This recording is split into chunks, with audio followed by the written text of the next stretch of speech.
Handa ako magtiis para sa kaibigan ko. Pasip naman Nauho kasi ako sa pagkalaglag ko kanina. Okay ka lang?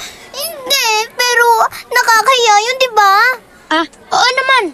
Talaga nakakahiya yun. Ikaw kasi, panayang pagpapakit mo dyan kay Sir Peter. Yan tuloy, nahulog ka sa kabayo. Tingin mo ba na-turn off sa akin si Peter? Malamang. Alam mo, huwag ka nang umasa na nililigawan ka pa niya, no? Dahil hindi ang tipo ni Peter ang manliligaw ng isang babaeng katulad mo na puro kahiyan nilang ginagawa, no? Aba!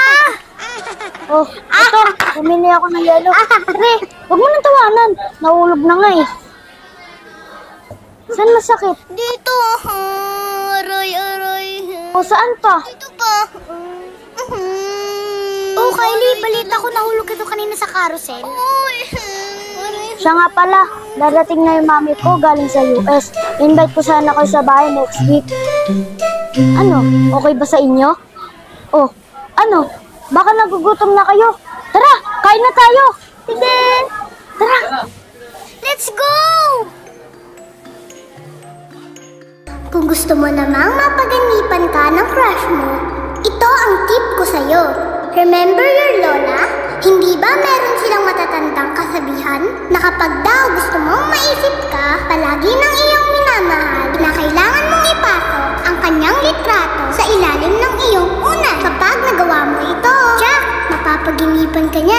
But remember, don't kiss his or her picture because you know what they say.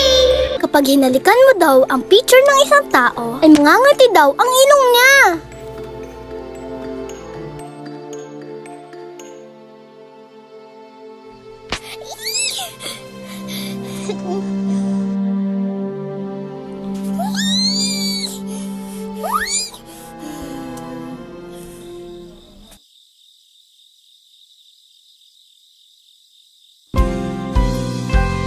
Kung balikan man ang hirap, luhat lahat, ikaw ang paborito kong desisyonan. Pag napaligiran ng ingay at ng gulo, di ko